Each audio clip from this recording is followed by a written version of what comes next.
Que la paix, la miséricorde et les bénédictions d'Allah soient sur vous tous. Bismillah ar-Rahman ar-Rahim. Louange à Allah, le tout miséricordieux, le très miséricordieux, le maître des mondes, celui qui guérit les cœurs brisés, celui qui entend les murmures de l'âme en détresse au milieu de la nuit la plus sombre. Que la paix et le salut soient accordés en abondance à notre noble et bien-aimé prophète Muhammad, ainsi qu'à sa sainte famille, ses compagnons vertueux et tous ceux qui marchent sur ses pas avec sincérité, persévérance et foi jusqu'au jour dernier. Mes chers frères et sœurs en islam, mes chers frères et sœurs en humanité, et à tous nos invités d'honneur, y compris nos chers amis et frères de foi chrétienne qui se joignent à nous aujourd'hui dans ce grand espace de partage et de fraternité humaine. C'est pour moi une joie immense, une opportunité bénie et un privilège sacré que de m'adresser à vous tous en ce jour, dans ce live public, pour aborder une question fondamentale qui fait trembler les cœurs et qui, pourtant, contient la plus belle des promesses divines. La question qui m'a été soumise de manière anonyme et qui sert de guide à notre rencontre d'aujourd'hui est la suivante. Comment garder l'espoir et surmonter l'impression d'être totalement abandonné lorsque les épreuves de la vie s'accumulent au point de sembler insurmontables? Le sujet même de notre réflexion, qui est le message central que je souhaite inscrire dans vos âmes aujourd'hui, est que le Très-Haut fera un miracle dans vos épreuves, que vous ne devez jamais perdre espoir, car en vérité, vous n'êtes pas seul. Dans ce voyage tumultueux qu'est l'existence terrestre, il y a une réalité indéniable qui unit chaque être humain. Peu importe sa couleur de peau, sa nationalité, sa position sociale ou sa tradition religieuse. Cette réalité universelle, c'est l'épreuve. Que vous soyez musulman, chrétien ou de toute autre sensibilité, vous traverserez des moments de perte, de maladie, de solitude, de détresse financière ou de deuil. Notre Créateur a conçu cette vie non pas comme une destination finale de confort absolu, mais comme un terrain de croissance spirituelle, d'apprentissage et de purification. Pour comprendre la nature de nos souffrances, nous devons nous tourner vers la parole d'Allah, le Tout-Puissant, qui nous éclaire dans le noble Coran, dans la sourate Al-Baqarah, au verset 155. Où il nous prévient avec une immense clarté. Très certainement, nous vous éprouverons par un peu de peur, de faim, de diminution de biens, de personnes et de fruits. Et fait la bonne annonce aux endurants. Regardez la beauté et la sagesse de cette formulation divine.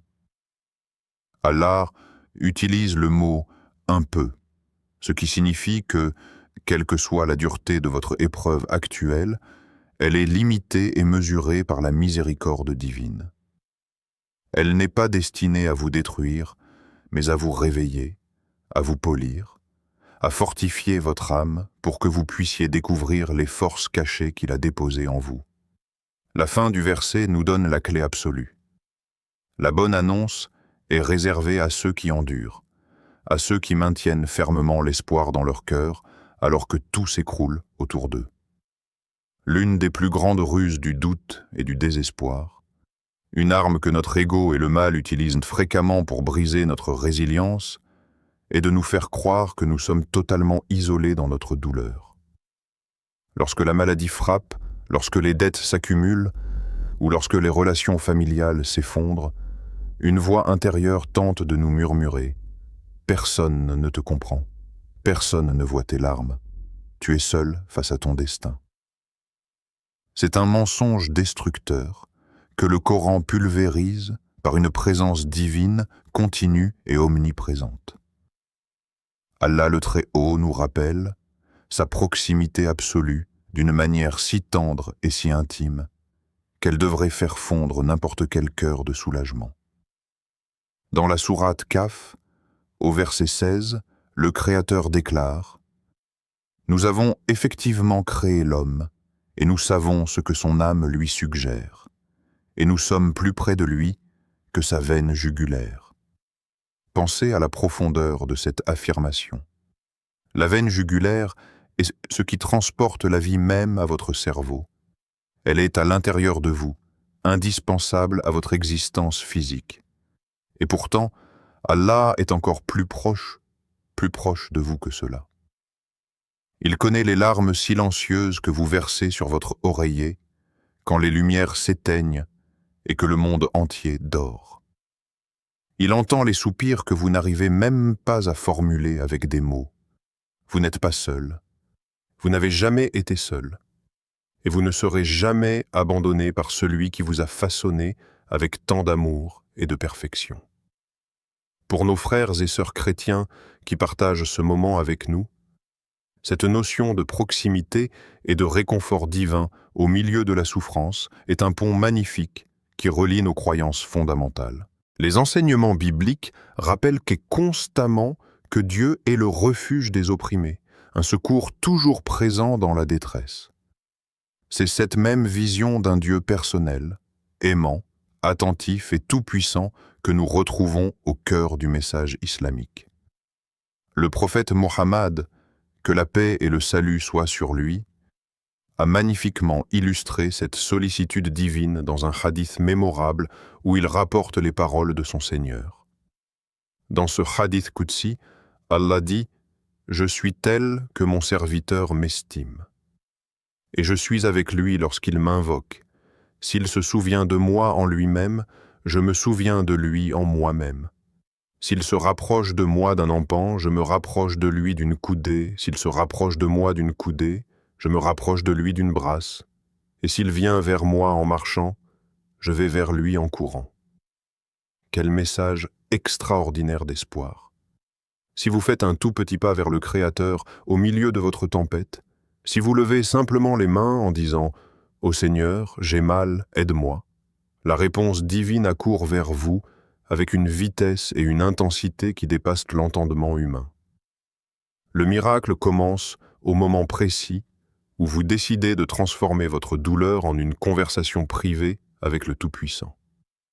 L'histoire humaine, telle qu'elle est racontée dans les textes sacrés, est une succession de miracles nés au cœur des épreuves les plus sombres. Pensez au prophète Younous, Jonas, piégé dans les 3 ténèbres. Les ténèbres de la nuit, les ténèbres des profondeurs de l'océan et les ténèbres du ventre de la baleine. D'un point de vue purement logique et matériel, sa situation était désespérée. Il n'y avait absolument aucune issue, aucune technologie, aucune aide humaine possible. Pourtant, il n'a pas perdu espoir. Il s'est tourné vers le seul qui pouvait le sauver et a prononcé cette invocation sublime consignée dans la sourate Al-Anbiya, verset 87. « Pas de divinité à part toi, pureté à toi, j'ai été vraiment du nombre des injustes. » Quelle fut la réponse d'Allah? Le verset suivant nous donne le dénouement. Nous l'exaucâmes, le sauvâmes de l'angoisse. Et c'est ainsi que nous sauvons les croyants. Remarquez bien que le Coran ne dit pas « c'est ainsi que nous avons sauvé Younous », mais bien « c'est ainsi que nous sauvons les croyants », au présent et de manière générale. Cela signifie que la formule qui a ouvert le ventre de la baleine pour Jonas est exactement la même formule qui peut ouvrir les portes de vos prisons financières, guérir vos maladies dites incurables ou dissiper l'angoisse qui oppresse votre poitrine aujourd'hui. Le Dieu de Jonas est le Dieu qui vous écoute en ce moment même. Sa puissance n'a pas diminué, sa miséricorde n'a pas changé, et son aptitude à accomplir un miracle dans votre vie reste absolue. Mes chers auditeurs, avant d'approfondir la manière dont Allah transforme nos épreuves en bénédictions et de voir comment cultiver la patience active, je tiens à m'adresser directement à chacun d'entre vous qui suivez ce live inspirant avec tant de dévotion et d'attention. Si ce message d'espoir universel touche votre âme, s'il vous rappelle la grandeur de notre Créateur et s'il insuffle une nouvelle force à votre foi, je vous invite, avec une immense affection, à poser un geste simple mais puissant pour soutenir cette plateforme d'enseignement islamique. Prenez un court instant dès maintenant pour vous abonner à la chaîne, pour aimer cette vidéo, pour la partager massivement autour de vous, afin que cette lumière de l'espoir atteigne un cœur brisé qui en a désespérément besoin en ce moment précis. Et je vous demande à tous, dans un élan magnifique d'unité et de glorification, d'écrire dans l'espace des commentaires le mot de la majesté, Allah Akbar.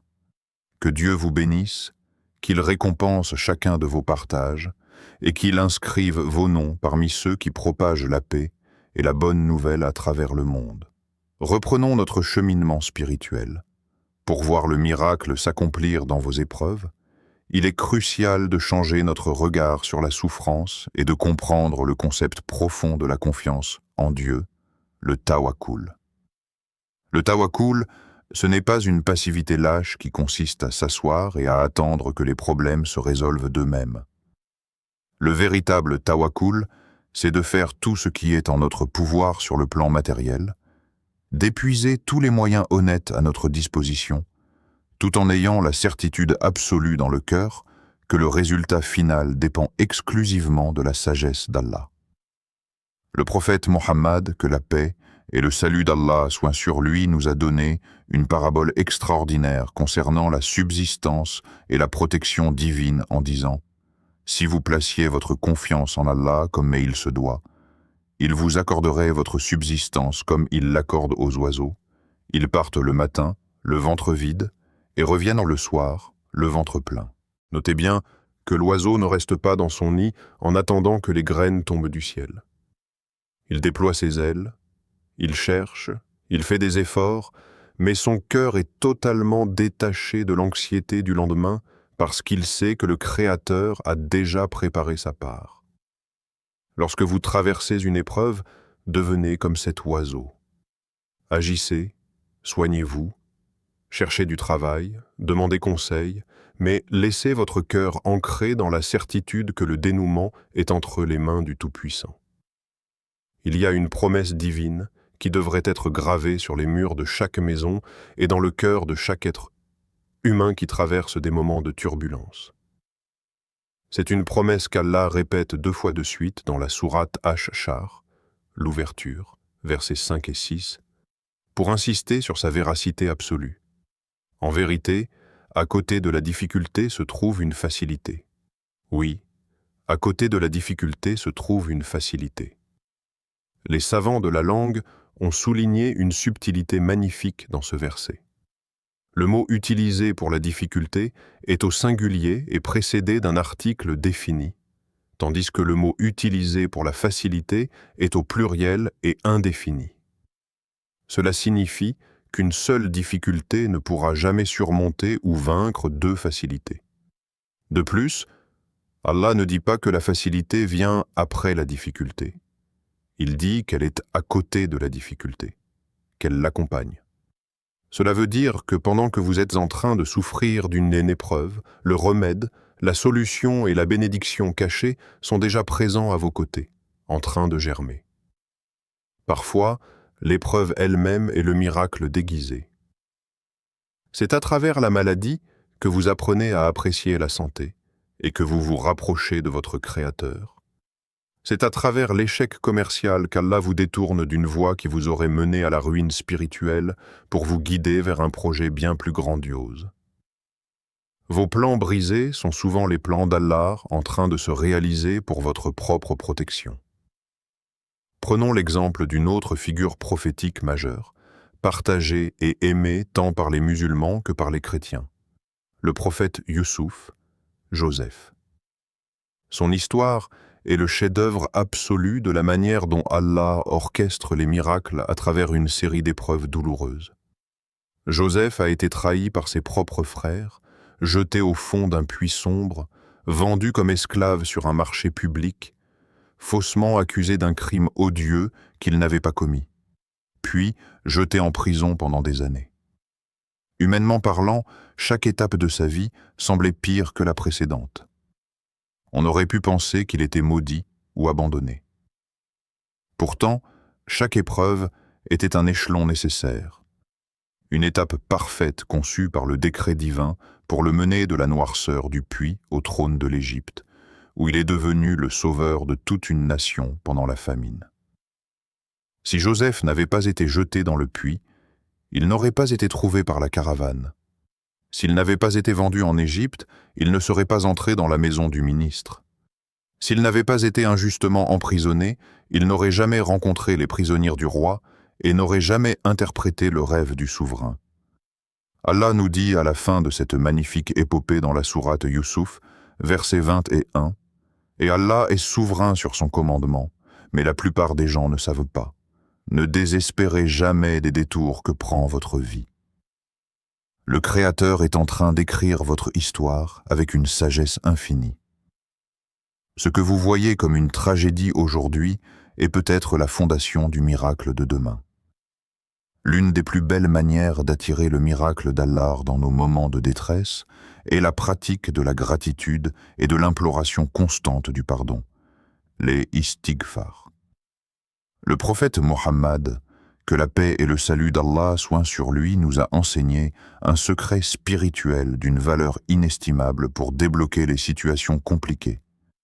Il a dit « Quiconque multiplie les demandes de pardon, Allah lui ménagera une issue pour chaque détresse, un soulagement pour chaque angoisse, et il lui accordera sa subsistance par des voies sur lesquelles il ne comptait pas. » Le istighfar, ce n'est pas seulement prononcer des mots mécaniquement avec la langue, c'est un retour sincère du cœur vers la source de toute paix. Lorsque nous reconnaissons nos faiblesses, lorsque nous nettoyons notre miroir spirituel des impuretés du péché et de l'arrogance, la lumière de la guidance et du secours divin se reflète à nouveau dans nos vies avec une clarté éblouissante.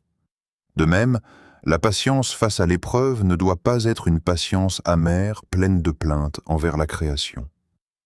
Elle doit être ce que le Coran appelle une belle patience, sabrun jamil. Une patience habitée par le sourire, par la certitude que la nuit, aussi longue soit-elle, finira inévitablement par céder la place à l'éclat de l'aube. Pour conclure ce direct chaleureux et enrichissant, je tiens à vous rappeler, mes chers frères et sœurs, mes chers amis, que la plus grande victoire dans une épreuve n'est pas seulement que le problème disparaisse, mais c'est la transformation intérieure qu'elle produit en vous. Si votre souffrance vous a mis à genoux devant votre Créateur, si elle a adouci votre cœur envers les pauvres et les affligés, si elle a nettoyé votre âme de l'orgueil et vous a rapproché de la spiritualité pure, alors cette épreuve est le plus grand miracle que vous auriez pu recevoir. Vous n'êtes pas seul dans la barque de votre vie. Le Tout-Puissant veille sur vous avec un amour qui dépasse celui d'une mère pour son enfant. Relevez la tête, fortifiez votre foi, continuez à avancer avec dignité et espérance, car le secours d'Allah est proche, et sa promesse est toujours vraie. Je prie le Seigneur de l'univers d'apaiser vos cœurs, de guérir vos malades, de soulager vos dettes, d'apporter la paix dans vos foyers et de faire descendre ses miracles de bénédiction sur vous tous, sans exception. Merci pour votre présence lumineuse et votre écoute si respectueuse. Que la paix, la miséricorde et les bénédictions d'Allah soient sur vous tous.